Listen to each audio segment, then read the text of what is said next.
Now the fun begins.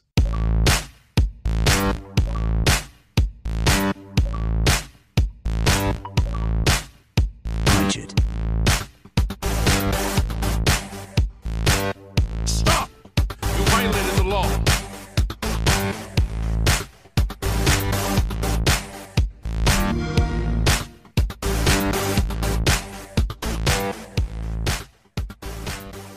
Welcome back to another episode of the Pass Gamecast, your weekly go-to podcast for all things Xbox, Xbox Game Pass, and of course PC gaming, including news, rumors, and conversation around them damn good video games. You can catch new episodes of the show when they drop each and every Friday morning on YouTube, Apple Podcasts, Google Podcasts, Spotify, SoundCloud, and all other major podcast services. So be sure to subscribe to us, rate us, review us, all that jazz, all the impressionable things. I remembered it this time, Mike. All that jazz wherever you get a podcast ad. Check us out on there. And follow us on Twitter, of course, at GPGC Podcast. Stay up to date with everything regarding the show, video games alike, and our dope giveaways. I'm your host, as always, Travis White, a.k.a. Traveless on most internet platforms. Joining me, back in action, my partner in crime, Mike P-Pack. Mike, what's good? What's going on? And I want you to tell me about the new grind. What the new grind is, my friend. What is the play right now? Yeah, I've been spending a little bit of time on Weed Shop 3. I saw Moist Critical playing it, and catch people up. If there are people who are, I let's put it this way, I would fully imagine if you're listening to our show, you're knee deep in the weeds of what gaming is, and you know, you're an enthusiast gamer, so you probably know what this game is. But if there are people out there unsure of what Weed Shop 3 is, fill them in on what exactly you do with this game. Yeah, so for Weed Shop 3, basically you run an operation, I guess you could call it, that you grow weed and sell it to constituents. There's a few different ways that you have to go about building up your clientele. Mainly, you grow some marijuana. You start off like kind of funny. They just have you grow it out of a toilet because it's toilet weed or whatever. And then after that, you kind of go into growing out of that little toilet, rolling it up and taking it to individuals, letting them smoke a little bit to see if they're interested, and then selling afterwards. You kind of start by rating. There's like joints and stuff by garbage cans that you go and pick up for free, and then you can go use those to kind of grow your clientele, and you kind of get people hooked on your weed. And then as you level up, you get better and better weed, and you get more expensive equipment for better quality weed. And there's like there's actually 4 different customer types. There's the burnouts, which are basically like the worst of the worst. There are tourists, which is like the middle ground, and then there are they're locals, and then there are influencers. You can kind of figure out what the influencers are, but basically you just kind of level up, and it's a lot of meticulous work. There's some different strategies to succeeding in the game. I haven't really played any mini games, and I'm still pretty far and doing pretty well in the game. Basically, you can kind of have a lot of stock and just roll it out. I'm a little bit more meticulous, and I'm a little bit more proud, and I want to have my weed be like the highest quality. So I use a lot of boosters and stuff and keep my weed at about 100% like every time it blooms. The only downfall to that is there's a lot of micromanagement. Like I have to constantly be paying attention to my plants and kind of let the rest of the stuff do their thing. Like I will go out when I have a pretty decent stock built up. I will go out and start to work the streets again, handing out my own rolled like joints, blunts, whatever, to try to get some more business drummed up to sell more. And yeah, I mean it's a lot of fun. I have a lot of fun doing it, and I just it's something that like you can kind of turn your brain off and go at, but the way that they kind of incorporated progress and progression along with like the quality and the different ways, because it does feel like you can definitely play it a lot of different ways. You can just have a lot of variety of weed, and you don't necessarily have to pay attention to the quality. I'm a little bit of a perfectionist with certain things, and that's one of them. So I'm pretty focused on keeping it as the highest quality, but having less strains to choose from. So there's a lot of different ways that you can go about it. I think that I progressed faster than a lot of other people did, specifically because I made the highest quality stuff I could make, and then would go to the tourists first, and now I'm working on locals to get them to come into my shop. And when you give them high quality weed, they're more likely to buy from you. So having so much high quality on hand all the time, I think did really well, for me to grow. So yeah, I mean, I've just been having a lot of fun playing it. It's just something that is very different from other games that I've played, and it kind of gives you a little bit of a different feel. It's almost similar to like a roller coaster tycoon, just like obviously more modern and a lot different. I'm not building amusement parks, but you kind of get the idea if you've ever played roller coaster tycoon back in the day. It's kind of a similar feeling of accomplishment whenever things are going well for you. No, definitely. And it's funny to see how detailed and intricate that game is. When you think of Weed Shop, the series, there's obviously a bit of a, how do I want to put this? I don't want to say this in a way that is like degrading the people who made this, because it's clearly done with a lot of, TLC and care to it, the way it's developed, because there is this deep layer to the game and actually keeps you coming back. The loop is very engaging, but there's a bit of this like satire in a way, maybe for lack of a better term when talking about it, that you kind of go into it with. Like, it's you're basically being the dope man. Like, it's basically playing out Pineapple Express in a way, like just in a lot less zanier fashion to a degree, I guess I should say. But it's funny to see how kind of like almost like don't judge a book by its cover in a way of how detailed and like intricate the game can be at times. Whenever you do look at like a lot of sim style games, when you look back at Roller Coaster Tycoon, Sim City, even games like Dev Tycoon, and a lot of your tycoon genres that you'll have, like this to me, when I see whether it's you play it, whether it's Charlie playing it, it takes a lot more than just like, oh, this is something I'm going to giggle at every now and then, which there is. Trust me. You look at some of the NPCs and shit that roll through, like, come on now. Like, they're ridiculous. But at the same time, too, there's this layer of, no, at the basis of this game, we built and designed and developed a gameplay loop that, actually stands on its own whenever it's put up against so many other people. I mean, hell, you're somebody who, you've probably played like 30 hours of this game, something like that, I would imagine. Are you talking about Weed Shop? Yeah. Let me look real quick. It's in my favorites. 27. Yeah, so right around there. Yeah, you've been putting time in. Charlie's been playing it a ton on stream, so it's like, there's obviously a pull to this game that, at least to me, is standing out much more than a lot of other, like, tycoon games that you'll find out there. And sure, it's probably too because you look at now comparative to, Roller Coaster Tycoon is something you don't necessarily hear about that much anymore.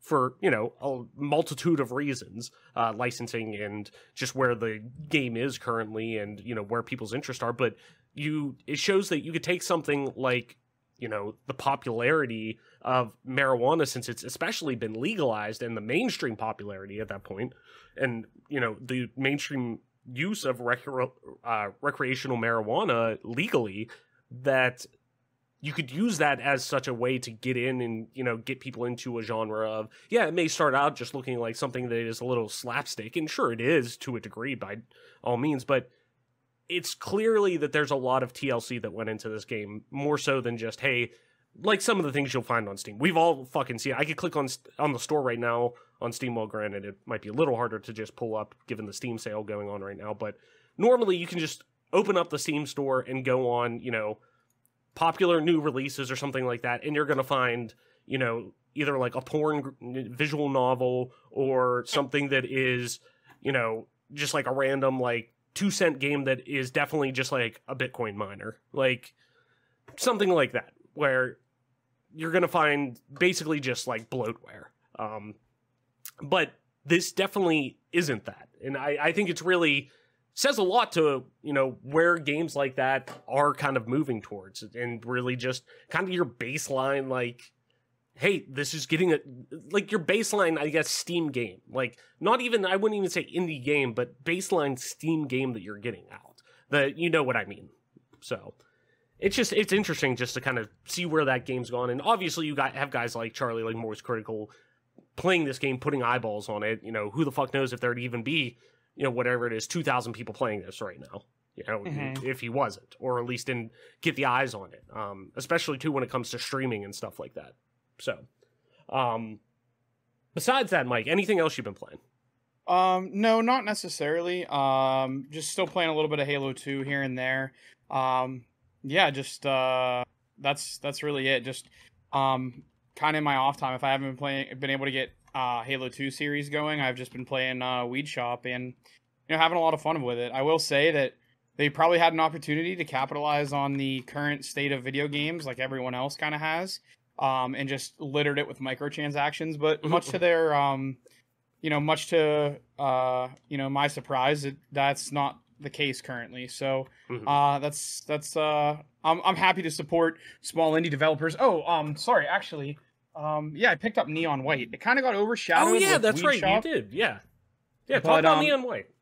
Yeah, I'm still super early into it, but it kind of got my attention when I went to Adams and he was playing it, and he let me play it a little bit. That it's basically like you're basically trying to speed run every level, and you know the mechanics are pretty simple, but they're cool. It's a fast-paced game where you're basically just going through levels, just trying to clear things as fast as humanly possible. Then they have leaderboards integrated right into the game, which any triple, quadruple, whatever the fuck term you want to use, developer out there who may or may not have a shooting game, not going to say any names, like, this company integrated a fucking leaderboard right in the game. Like, figure it out. But, outside of that, no, I just had a lot of fun with it. I don't really have all that much to say about it, just because I haven't gotten that many hours into it. It is just fun to, you know, try to clear levels as fast as possible and then see how you stack up against the rest of the world. And it's nice because it has your friends list as the first, like, separator. So if I go in there, I can see how quickly Adam cleared a certain level, and try to match that or clear that or whatever. And it's pretty sweet. I like that feature. You know, Hunt Showdown has that actually with the leaderboards, which I think's pretty cool also. You know, those types of things are something that seems so simple, but you know, as we've been learning with developers more recently, it seems like what's the like simple, easy answer to the people that actually play the game. It seems like the people that work on the games are kind of oblivious to that, unfortunately. So would be nice to see those types of things come back in a little bit and become a little bit more popularized again, I guess. I don't know when they ever fell out of popularity, but it'd be nice to see them come back. No, definitely. And that's what, it's funny you brought up speedrunning, especially too, it's that time of year with summer games done quick and stuff like that. So like speedrunning in general has kind of been on my mind a little bit. Like I've even thought of like, there's a few games, especially too on the Bethesda side, that like I have somewhat of an interest in learning, like glitched speedruns and any percent speedruns and things like that are just like wonky to go through and just like they would be a nice challenge for games that like, you know, and you know this from speedrunning like Ninja Gaiden and stuff like that, that it's such a unique perspective. You get such a unique perspective on that game and on the game that you do speedrun that, you know, obviously you're not just playing that game out of, you know, oh, I'm just playing this to take in everything that's going. I'm playing this in a specific way that is changing my perspective on how I approach this game. And, you know, just to kind of switch it up a little bit. I've been thinking about that a little bit, but you bringing that up, I even kind of thought about that the other day, that there really aren't too many, you know, speed run design games, at least at the AAA level. And I wouldn't say this is obviously AAA. This is definitely an indie title, but really that has caught mainstream attention. I mean, the last time that I really kind of thought and saw somewhat of success in terms of like trying to get people to focus on leaderboards and things like that, I would say like Astro's Playroom, like the like built-in or the pack-in game with PS5, like fucking incredible platforming game. But that was the last time I saw, you know, a decent amount of the industry kind of focusing on like, oh, this is a lot tighter and a lot more polished than, you know, a lot of people give it credit for or should expect for a pack-in, you know, platformer game that's really supposed to just be a walkthrough of your new console. But these the time trials and things like that on there, people were trying to get world records, trying to do things like it was really kind of built to kind of push your friends and have that shit talking element to it of, you know, trying to get people on there. And I'm finding that obviously again though with Neon White that I'm seeing like it seems like it is one of those games that's kind of putting a focus back on that throughout the industry of like Jeff Grubb from GamesBeat talking to he quote tweeted a couple of people at why am I blank? Fucking Kind of Funny. Andy Cortez over at Kind of Funny. And he was like saying something about like Andy tweeted something about like, oh, I got to do this and you know, then I'm probably going to play more Neon White. And he like quote tweeted and he was just like, well, he's probably going to do that pretty fucking slow too. You know, clearly with how he plays Neon White. You know, that shit talking element that I'm seeing so many people like bring into and actually care about speedrunning a game and like speedrunning levels. Like, and I'm pissed. I'm actually kind of pissed at myself because I haven't picked it up yet, even though it's been sitting in my cart on Steam with all my other fucking Steam sale shit that I want to buy. But I do want to get into that and start playing that again. And I highly recommend, if you can, go watch Donkey's review of the game. It's like 2 minutes. It's in and out. But it's fucking so on point in terms of a lot of 90% of the people who play this game with the gameplay are going to love the gameplay. Like, it's one of those things that it is a fucking well-made, well-designed game.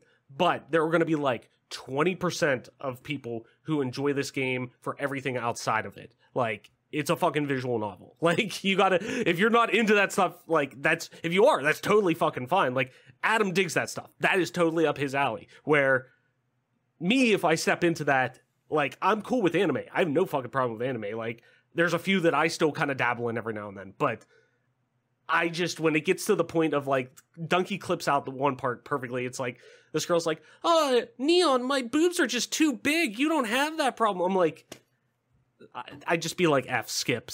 Like, no, we're not doing this. Like, come on. I've pretty much just fast forward all that stuff. You're just literally gnashing F, like, leave now, stop. I'm like, get me to the good parts where I just fucking zip around the map and do whatever. Right. So, on my end, at least, I've kind of been hopping around a little bit with what I've been playing. I wanted to part of me wanted to kind of finish up a couple of games. Like, I jumped back into Deathloop thinking like, oh, you know, I'm so close to the end of this. I need to just cap this off. But it's one of those things that it feels like it's been so long since I got into that game that it's going to take a couple hours to just get used to playing this game again, let alone, hey, I'm on the back nine of this game. Like, this is where I'm actually, you know, testing my quote unquote skill within the game that I've kind of built up playing this game for a while. And it's one of those games that I'm going to have to dedicate more time to than I think I want to right now. So I've kind of pushed that away. And part of me is also like, man, I kind of want to jump back on, like, do a replay of the Arkham games.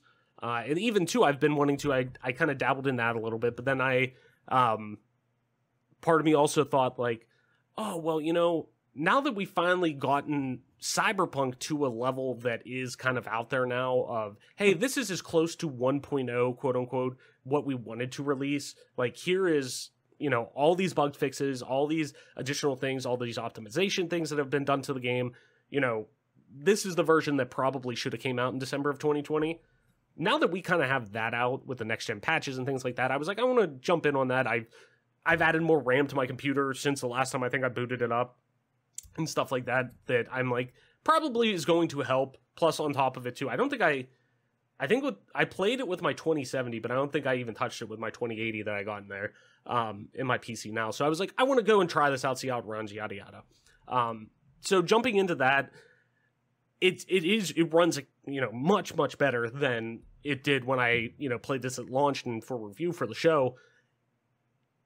It still has the same issues that, and I think I've just been for so long spoiled by The Witcher that, not that I think the universe is bad, because I think CDPR really mapped out such a well-crafted universe and well-crafted narrative and characters I actually care about, and especially now too that we're starting to see more tweaks and improvements to NPC AI and things like that we're actually seeing this world become more and more livable and more immersive for the player as this game grows and gets older. Like, I think we're getting to a really good state with it, but I think just for me, I think The Witcher just completely spoiled me too much, to the point of, not that I don't enjoy this game, that I just think that I'm going to compare it too much to The Witcher. And it's not that style of game, because I have people tell me, like, I shouldn't tell me exactly, but like, I've seen people, their biggest qualm with The Witcher is, the combat it's not very good, it's abrasive, yada yada.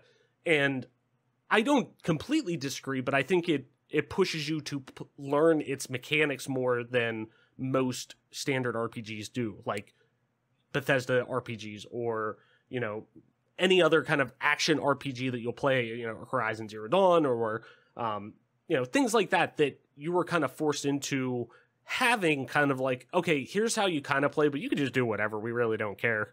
Where The Witcher's combat is built around, well, no, you have to kind of approach it like, here's our mechanics, these are the mechanics to immerse you in the role of a Witcher, of Geralt. This is how he performs this. Like, you just have to get good at, I hate using that term, but like, get good at using those mechanics. The world, though, in itself is so open and brash that I just feel that game melted so many things and was such a melting pot of all the things that I love about not only RPGs, but video games and storytelling and narrative and immersion within media so well, that it's going to be Cyberpunk's going to always be naturally judged to specifically The Witcher 3 when it comes out, or when, playing it and whatnot, that I'm just like, do I really want to invest the time into this world that I know I'm probably unintentionally going to have a bias against? But almost everything that I said back in our review, and obviously reviews up, feel free to go back, anybody listening who hasn't watched that episode, that was I want to say like 70 something. I don't know. I'll have to look back and see. But our review's back there on that. I still stand by on it being a fantastic RPG experience still. I think it is a great narrative, and now a very good case with the game and the mechanics and stuff like that. I think we have a game now that is, hey, sure, I would recommend, like, if you're looking to find an RPG to play right now, and it's $30 right now on the Steam sale, that I'm not turning away to say, hey, that's I would wait on that. Like, if you bought it at $30, I'd be like, okay, yeah, you're gonna get a good time out of it. I think that's justifiable for it at this point. So it's just, it's at this point that where I just don't think I'm ever going to get the same affinity for it compared to The Witcher. But outside of that, though, Molly and I have been kind of dipping our toes in and out of Diablo 3, playing back through that. But that's something I've played through how many times now. But just something that, I thought was a good couch co-op game for us to play through. So we're kind of, in and out of that. And then while during all of this, where I'm like, man, I'm just not finding something I want to, like, play again, or, like, sink my teeth into, or something like that, I booted up Red Dead 2. So I actually booted that up last night and just started a new game on... I played through it, obviously, on console at launch. But a couple years ago, when it came out on PC, I did pick it up. But I think I was still too close to the release of that, and it's such a slow burn game that I was like, you know what? I played a couple hours of it, and I was like, you know what? I'm just gonna wait. And I think it might be time now. Like, I was playing it last night, and I'm like, I think I'm ready to like kind of semi-commit to this and like sit in and kind of sink into it a little bit. If this is the single player game I'm playing. So we'll see, but it's still just as good as before. I mean, Rockstar's writing on this, granted, a lot of issues and logistical issues in terms of their practices with, you know, working environments and whatnot. That obviously was at a cost for all this, but the writing, the immersiveness, this world is, I think, one of the most... This is whenever people look at this game, yes, it is not for everyone, but this is the one, if I was going to show people, like, an example of how video games are art, I would show them this game and be like, this is art. This is when it may not be for everybody. You may not get it. It may not chime with you, but this is when people say video games are art, this is the best example of this. Whatever, because it's I still think it's a masterpiece. I think it's in that upper echelon of, you know, probably potentially top 10 games of all time.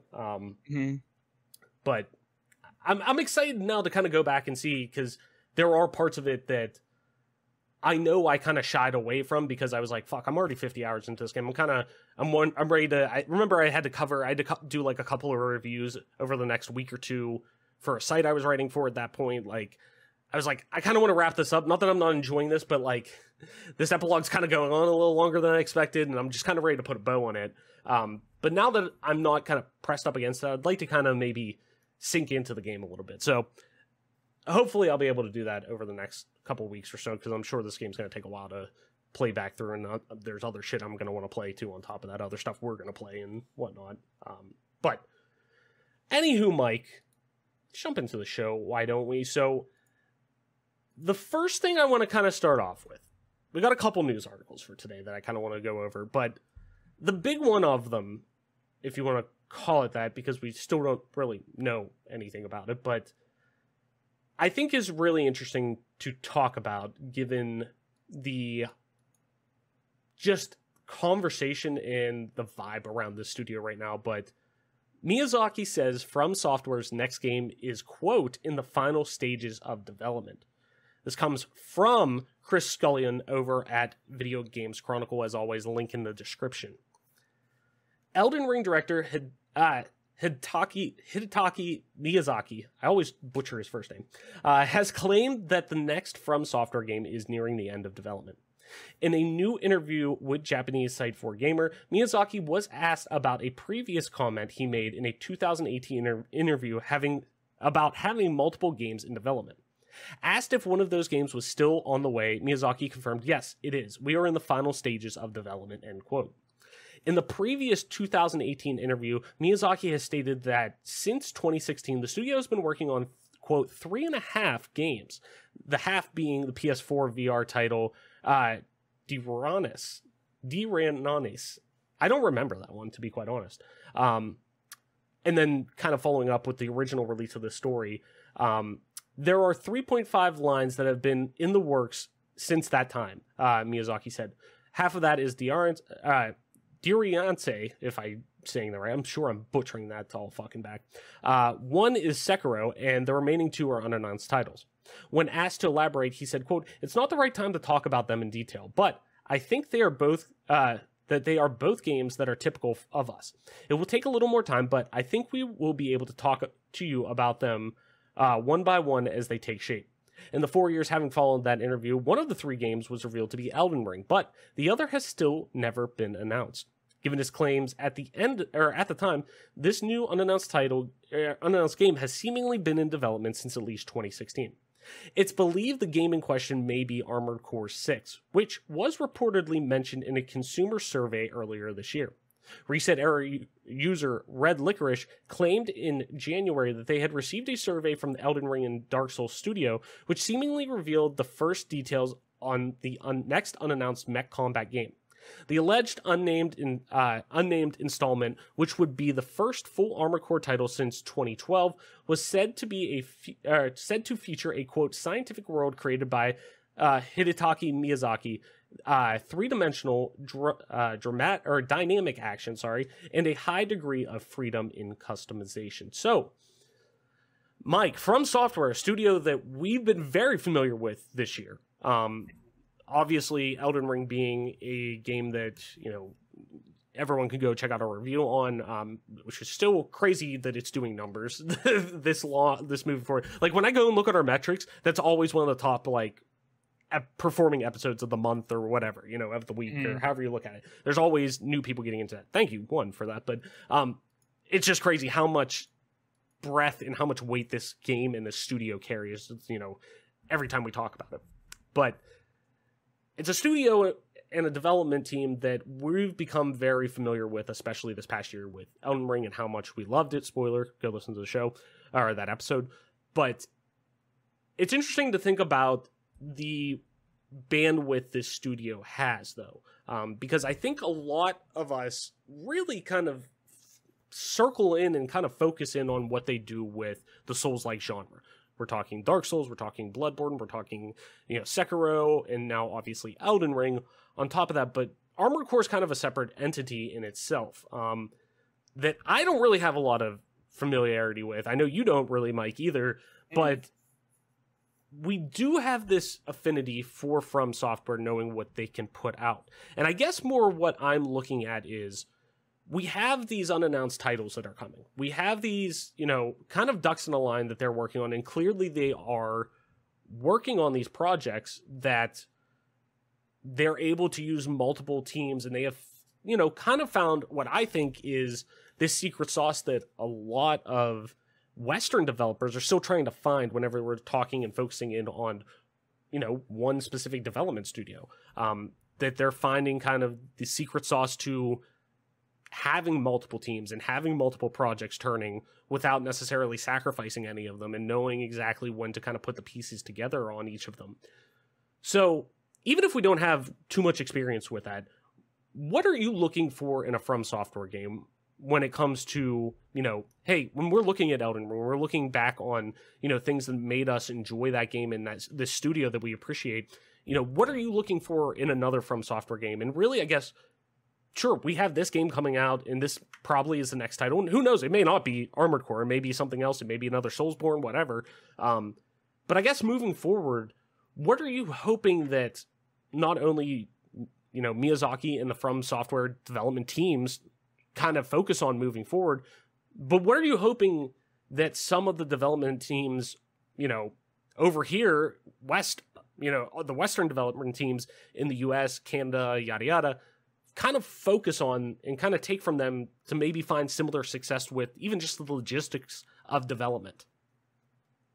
Yeah. I feel like it's definitely been said before that, by a lot of different people that, Elden Ring specifically from FromSoftware is what a lot of people would like to see be like the poster child for what game development should probably be.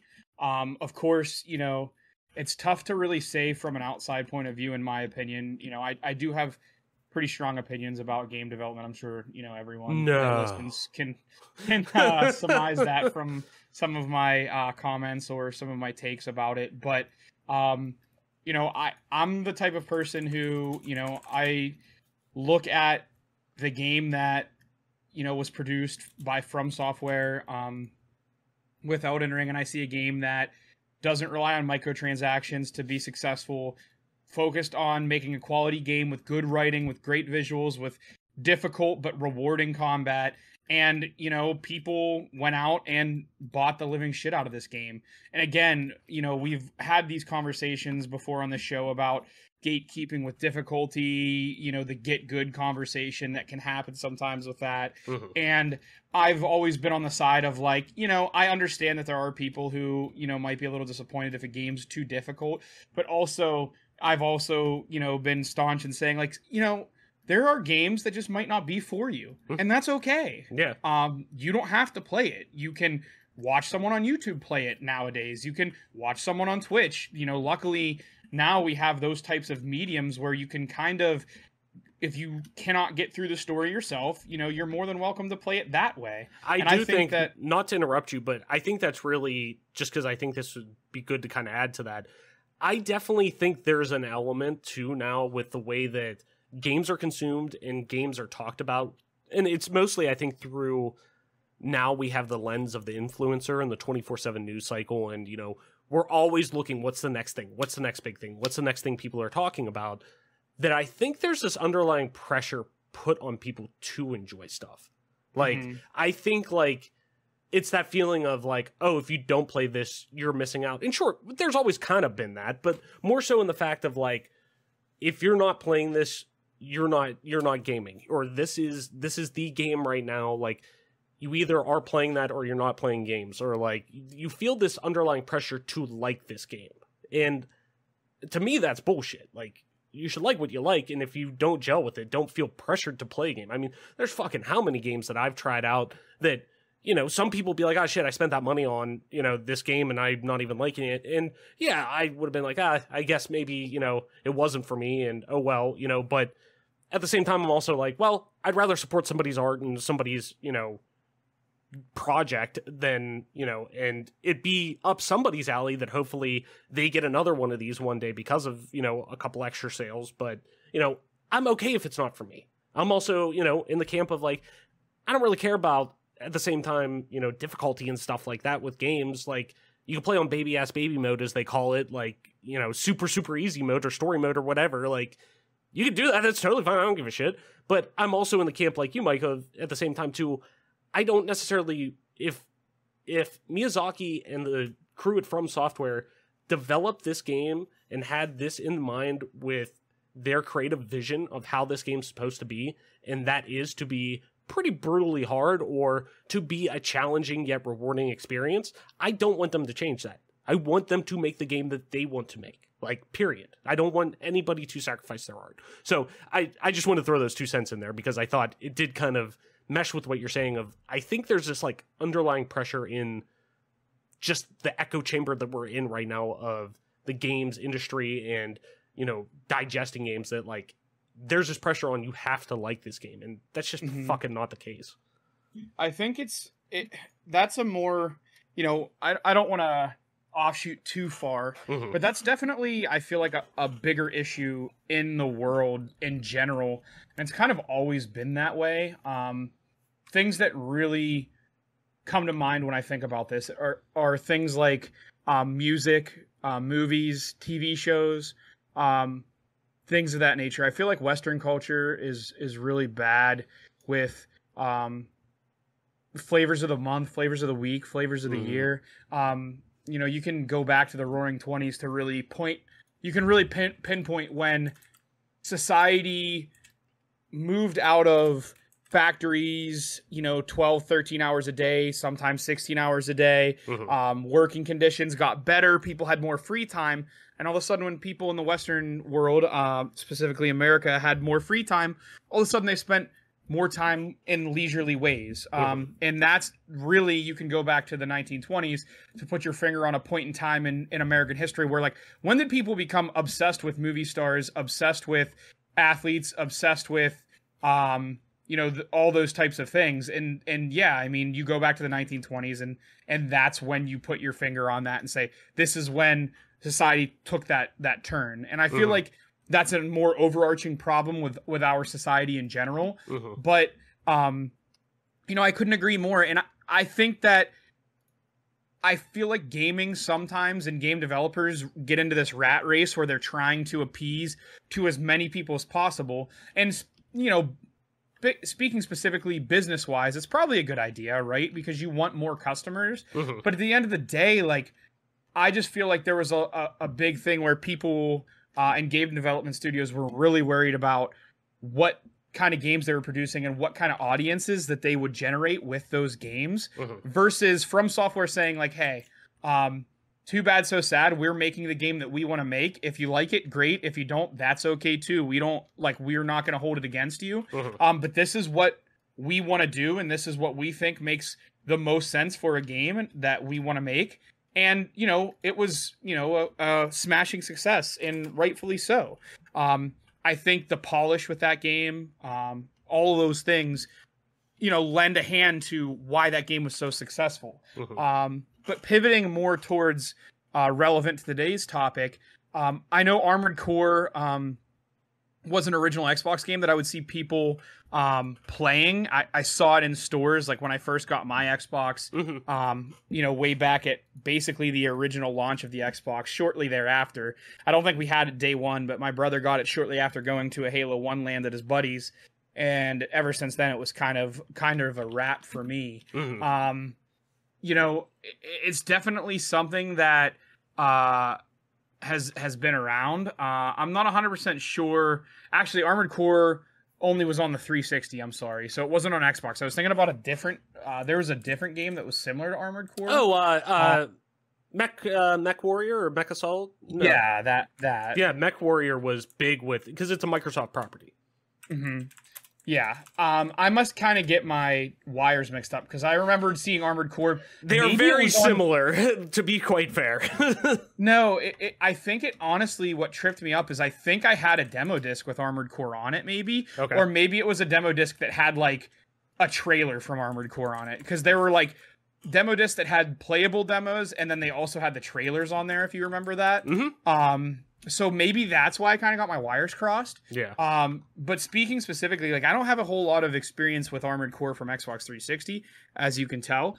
But with Elden Ring being my first foray into FromSoftware games, I am a avid fanatic. Although I didn't ever finish Elden Ring, and I don't ever see myself finishing Elden Ring going down the line.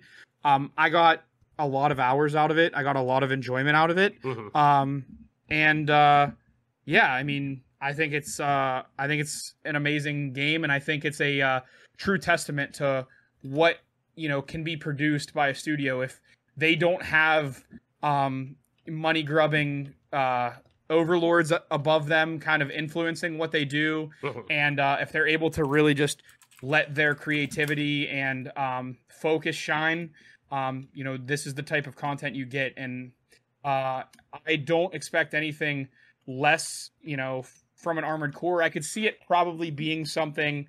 The problem is a lot of people might look at Armored Core if it's not as successful, or it might not even be half as successful, and be like, well, it's a bust. And it's like, is it really a bust whenever Elden Ring was such a smashing success that literally everybody that has ever played games, and sometimes people who aren't even avid gamers, were talking about it? You know what I mean? Like, it was that type of media where people that don't even really play games were talking about it. And that's a really big deal. Whenever those type of games release, those are ones that you look back on in history and say, wow, that was kind of like a moment, a shift in gaming in general. And I just hope that after everything that's happened recently with Blizzard and some other game studios, I really hope that Western teams see, what was done here with Elden Ring, and they see that you don't have to necessarily stick to the mold that's been coming out to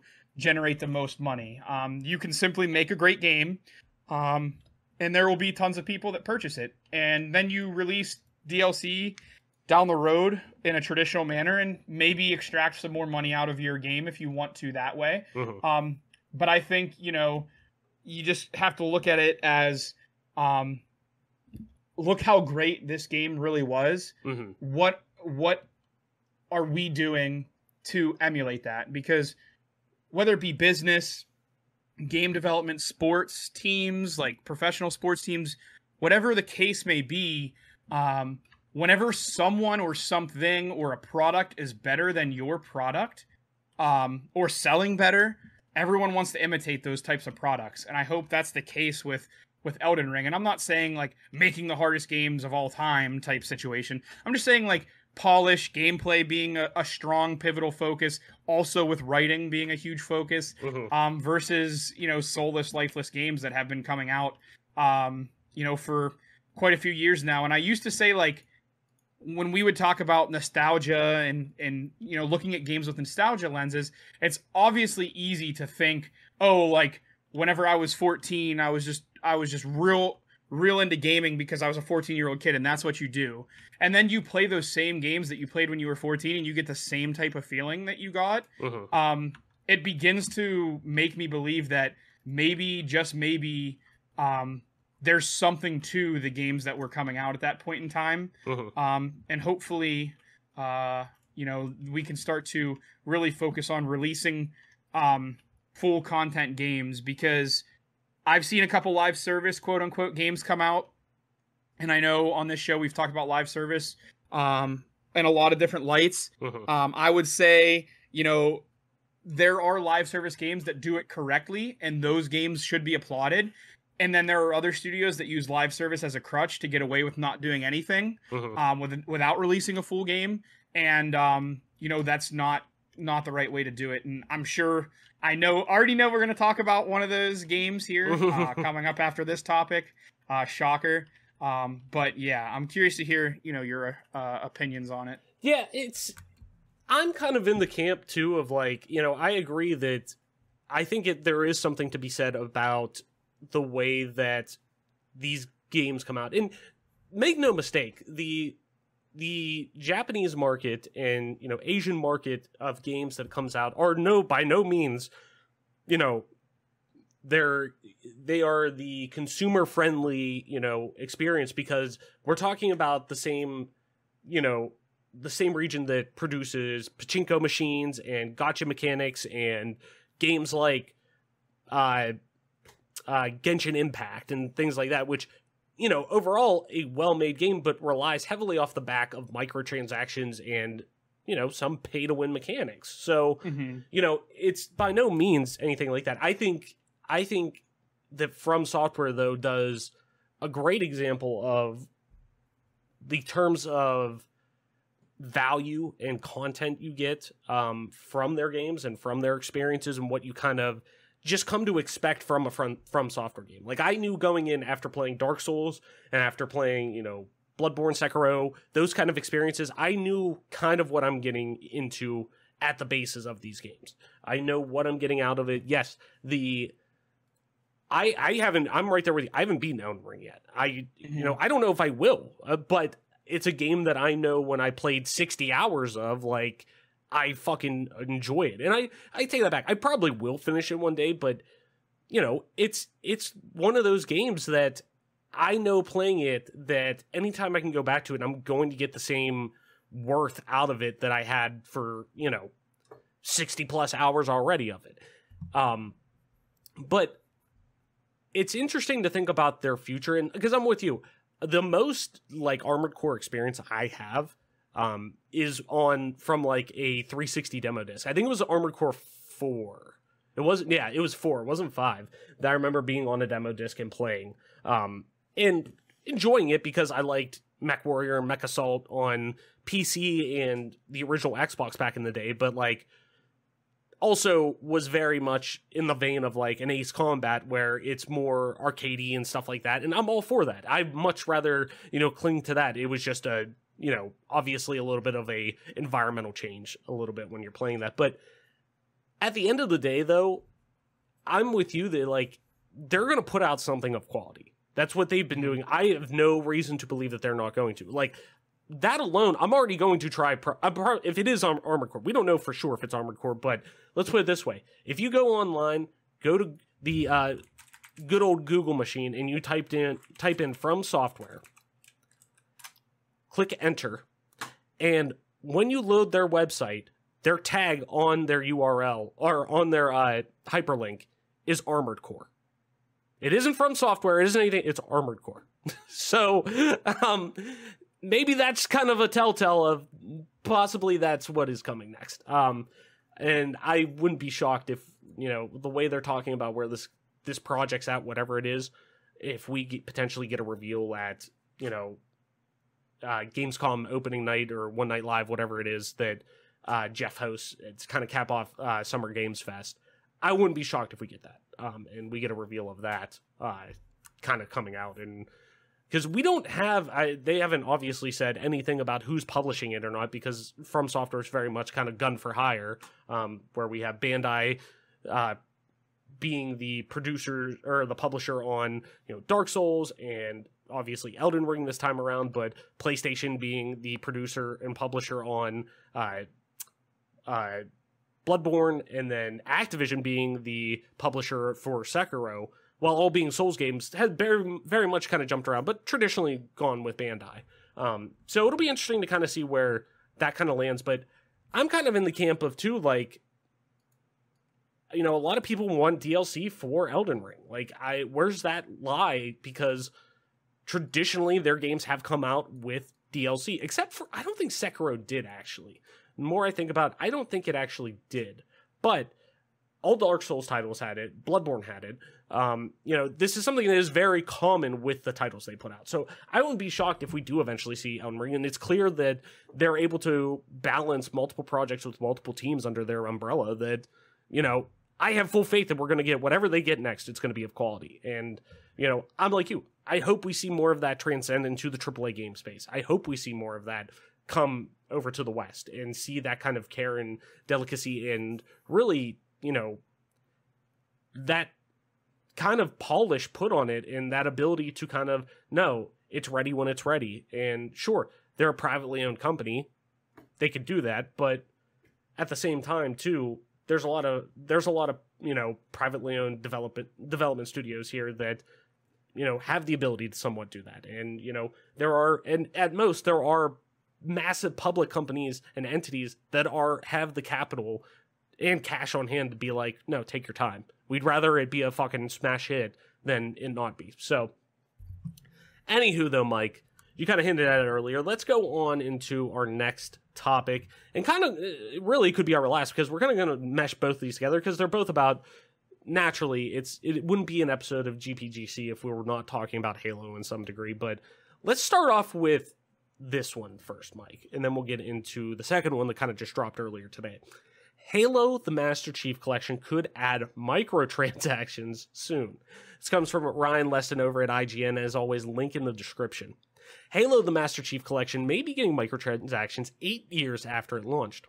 343 Industries has revealed that it's currently exploring adding microtransactions to the game, allowing players to purchase Spartan points, currently called season points, to unlock gear and customizations they may have missed.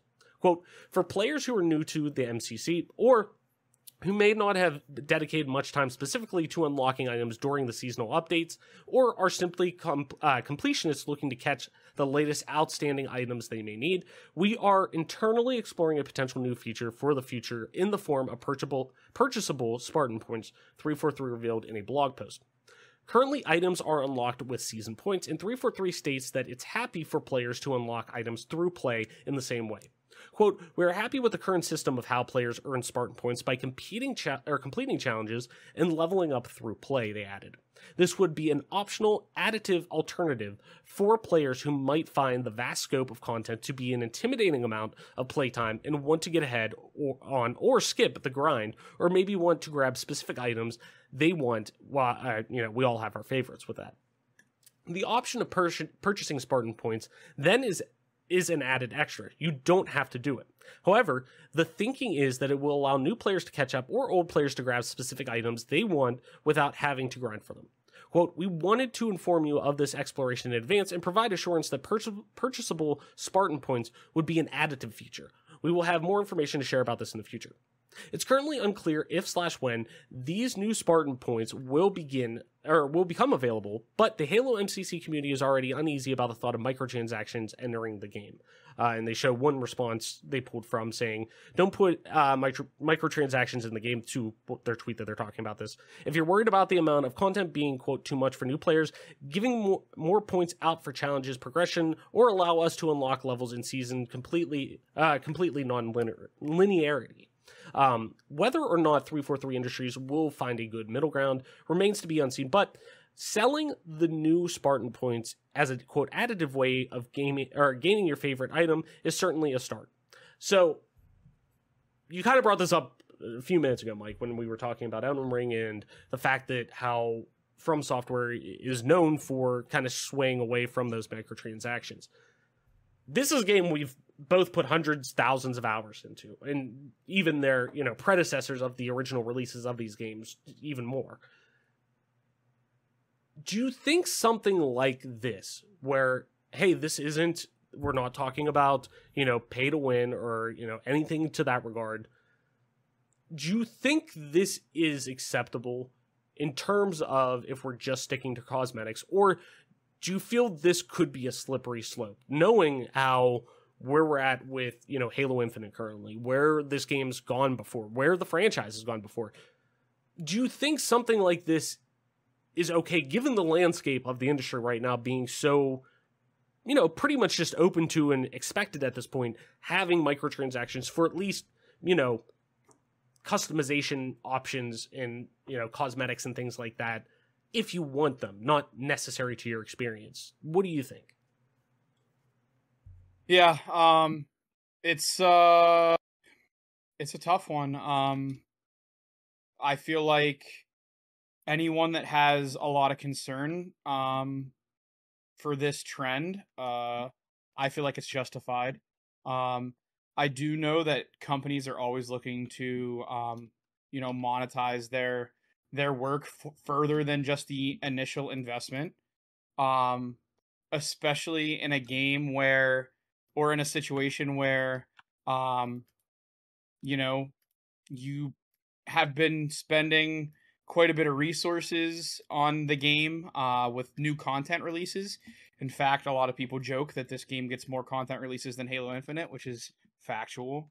I could see where it makes sense that you want to monetize this game because, quite frankly, you kind of need to, because, you know, you've spent a lot of resources, you spent a lot of time in getting this game to a point where it's reasonable. And now, you know, you kind of want to capitalize on it. I take exception to the idea that people, you know, I've been very vocal about bashing any studio that uses pay to win. I know, even though it was a mobile game, pay to win obviously isn't it. However, I've always kind of been on the side of like, cosmetics are probably fair game, but I agree with a lot of the backlash where they're saying just make the challenges more worthwhile. That's something that they were really bad at in MCC for the entirety of it. That's something that they've been really bad at in Halo Infinite. Making it worth it to do this. Yeah. Right? Like making it actually worthwhile. It's something that they've had a lot of trouble with. And you know, I just think the backlash that they get at this point, 343 as a company, I mean, all of it's totally like fair. Like you can't even really, I don't know many people that are going out of their way to defend them that often. I know some people do, but at what point do you just kind of say enough is enough? And this feels like, you know, 343 is getting to a point where their back's against the wall, and I just don't know that there's going to be any choices they can make that anyone's going to like, that people are going to give them the benefit of the doubt with. And I don't know that they deserve it. Yeah. That's where I'm at. I'm in this torn spot where I love Halo so much, but it's gotten to the point where like I don't even refer to Halo Infinite or Halo 5 or Halo 4 as Halo games. You just I don't. The games that I loved are so vastly different from the ones that have come out more recently. And you know, I'm stuck in a situation where I've gotten to the point where I don't really care about anything they talk about with Halo Infinite anymore. And it's terrible because our show is a Microsoft show, so I should be paying attention and caring. But like, I'm just so sick of hearing all this bluster and bravado from this studio. Just shut the fuck up and get to work. That's all they should be doing, is just getting to work, because I'm tired of it. I just don't want to hear it anymore. Yeah. And you know, it's part of me is kind of, I'm right there with you in terms of, you know, I usually am, hey, especially too, if it comes from a standpoint of, hey, this is a free to play game. There has to be some way for the studio, especially if it's a game that is on a large scale for a company to make, there clearly needs to be some way to make this profitable. Microtransactions in the form of cosmetics are always, to me, a good answer, because like I've said it before with Fortnite, I've said it before with a ton of free-to-play games that I'll play.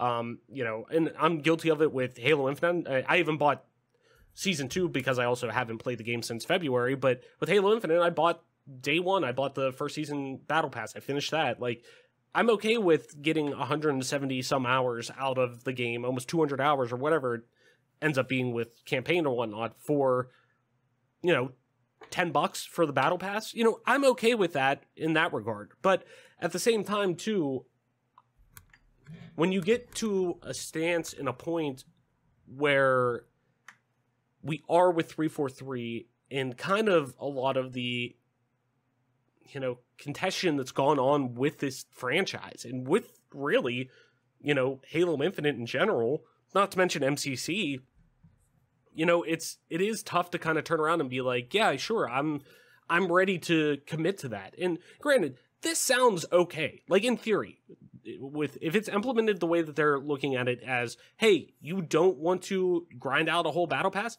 there are so many other, like, free-to-play games or games with battle passes that you could just go and buy ranks in. Like, I play a lot of Destiny. You can just go buy ranks in Destiny. Like, you can buy 10 ranks if you want. That's fine. Like, there's an option to do that.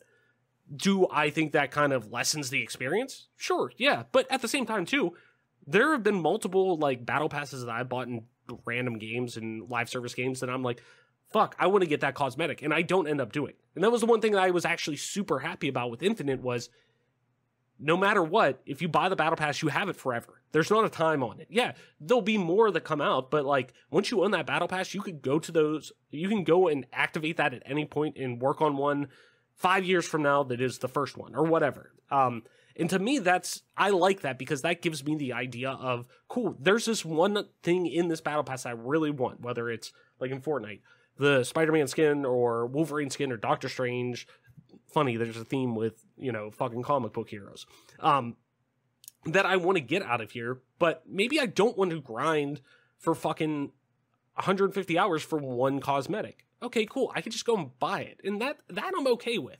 But at the same time, too, that does open up a slippery slope to some things with microtransactions, with gatekeeping content that I think would be tough to see, because at what point does, okay, yes, this is going well, and an executive then turns around and says, okay, cool, let's slowly increase the imbalance on that. And that's capitalism. That's just going to happen. If more people are doing it, why would they, you know, if we can make more money off it, let's do it this way and blah, blah, blah. Like, I get that. It's a business. But at the same time, too, we're also in the business of entertainment. And if there's no entertainment from that piece of content, what value really is there? What value is there to keep me coming back to that, which is really what you want. You want the retention of me coming back and investing more money, the will to want to invest more money, not because I have to get the one piece of armor that I want to get or the one skin I want. Like, that's where I have an issue with it. You know, it's a really tough, kind of interesting perspective, but you know, at the same time, too, I can't really dog them about MCC because, granted, I mean, you're more in the thick of things, Mike, than me, but, you know, the MCC I have right now that I could hop in and play right now is a vastly different experience than I did when I first jumped into it on launch night in 2014, you know, and I'm thankful for that because to me it's a lot better of an experience than it was at launch. But at the same time, too, you know, I just see where Halo's going right now, and it was what I wasn't hoping for. You know, I enjoyed the campaign and I had my fun with Halo Infinite, but it's clear that we saw a game that was probably 50% of the way ready, and from a content standpoint, and you know, that's tough to see. And too, I was expecting us to get, you know, announcement for DLC for campaign, but at the same time too, they're not finished with, you know, co-op, and they're not finished with Forge yet, so why should I expect that? You know, it's tough to see where this franchise is at right now. I was hoping we'd be talking about it in a different light, but that kind of brings me to my next point, Mike. In our last news article, kind of like I was saying, a two-parter in a way, and that is that Halo Infinite's campaign co-op preview kicks off next month. Well, really, this month. If you're listening to this now, it is July 1, at least. So this month, it's going to be happening. This comes from Jay Peters over at The Verge, as always, link in the description. Halo Infinite developer 343 Industries is finally going to kick off a public test of its long-awaited network campaign co-op mode in July, the developer announced Thursday via Polygon. The studio is also planning to test the ability to replay campaign missions, which wasn't in the game at launch. I forgot about that.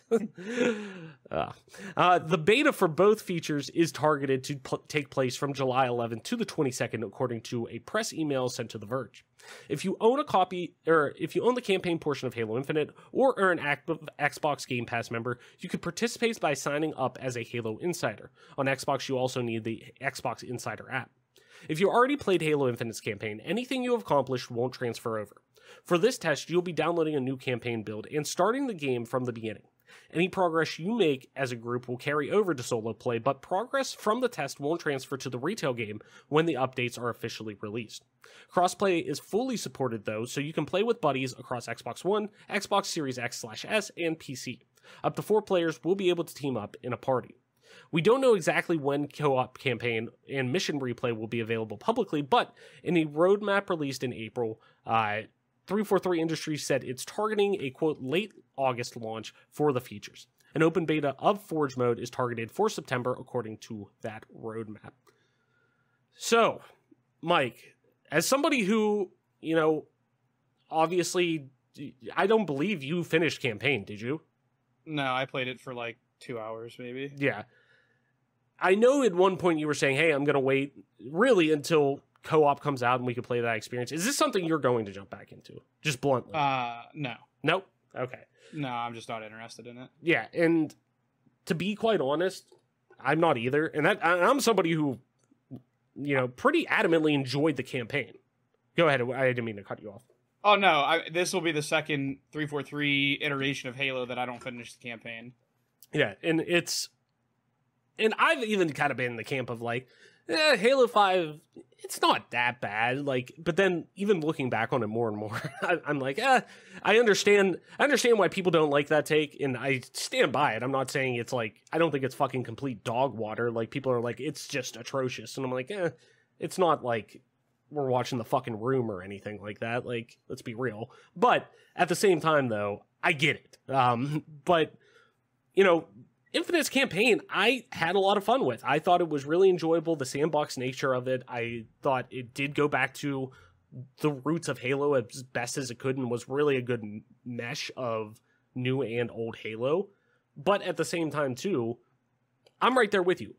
I was hoping and praying leading up to this game that my first experience playing this game, like the campaign of this game, would be at, whether it's midnight or launch day, with you, me, Adam, we're all playing it together for the first time through.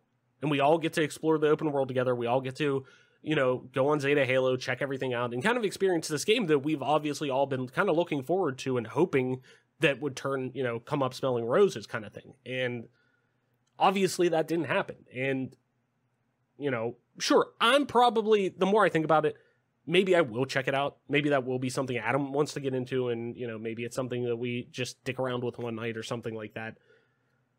But I'll be honest, I don't have that interest in that what I would have at launch. Like, I would have wanted this to come almost a year ago now. Like, it's just, it baffles my mind that we were at a point with this game that it didn't launch with such a core feature. And I'm not even talking about, like, even if it wasn't, like, even though they did say, hey, we're going to have, couch co-op and all this stuff, like, which it should. But even if they didn't have that, and we're like, hey, we have online co-op, we have network co-op, it's good to go at launch, we're going to get couch co-op worked out, but there's an option for you to play co-op. Like, it just boggles my mind we did not get that with this game. I can't believe that for Microsoft's tentpole franchise. Like, no matter what goes on with the Bethesda acquisition, the Activision Blizzard acquisition, no matter what goes on, the success with, Perfect Dark, and hopefully all those games succeed and we do talk about them in the same light. Halo is Xbox as Xbox is Halo, period, at the end of the day. Master Chief's one of the most iconic and recognizable video game characters. Whether anybody wants to like that or dislike it or not, like agree with it, whatnot, it's just true. It is, period. I mean, it may not be the franchise anybody, necessarily garners to adamantly as they once did, over a decade ago, but it's that character is still one of the most recognizable characters in all of video games and always will be because of the huge success it's had. The fact that this franchise is still dealing with these kind of hiccups in 2022, it's just mind-blowing for your tentpole franchise. I mean, to me, I will never see Gears necessarily pick up that mantle and run with it. I still think that's a little bit too abrasive of a franchise to do that. And not saying that in a bad way, but just that, it's like, I brought it up, I think, last week on the show. When you look at an experience like, Deadpool. Everyone loved the Deadpool movie that came out with Ryan Reynolds, and they're super excited for 3 when it comes out with, now it's under the Disney banner with the MCU, and hey, we're going to keep it R and this stuff. It did fantastic box office-wise, sold a bunch, yada yada, but it also sold considerably less than every other superhero movie because it's a rated R movie. Like, there's an abrasiveness to that cuts out a whole chunk of an audience that would probably go to see that. And that's kind of like with Gears. It's a much more gory experience. It's a much more, I wouldn't even say horror inspired experience than, what you'll find with Halo. That, so many things are set up right for Halo to succeed, but just never capitalize on it. Like, I'm just starting to think this franchise is just like jinxed or something. Like at this point, like not even like, I'm not even saying that completely as a joke. Like, there's seriousness when I say that. Like, I just think there's something there's a fucking hex or something on it that it shouldn't be this difficult to get this game. And game development is fucking incredibly hard. I am not taking any away from that end of it. But when you see the talent that is behind this game, and you see the amount of people who are able to... There's so much talent that's worked on this game. It just shocks me that this still didn't get the result that so many people thought it would. Or that it probably should have gotten. Like, it boggles my mind that this franchise is where it's at. And, I'm a little more positive on multiplayer, obviously, than you are, Mike. And because we play the game 2 completely different ways, probably. For the most part, at least. But at the same time, too, it's clear that this experience is just... It's such a flawed... Like, because the toothpaste is out of the bottle now. I mean, it is. It's out of the tube now. The toothpaste is out of the tube. You can't get another first impression again with this game. That how many people are you truly going to be able to get back in August in what is considered probably, a slower time of the year for gaming, which does help, but right on the cusp of Q3 into Q4 into the holiday season to come back into a game that has the poor PR that it does now, to come back to that game and invest another 20 hours or whatever it be with a buddy. So you got to convince a friend to come play with you again, to come and do that. The toothpaste is out of the tube, and I don't see how they're going to completely fix that. And that sucks.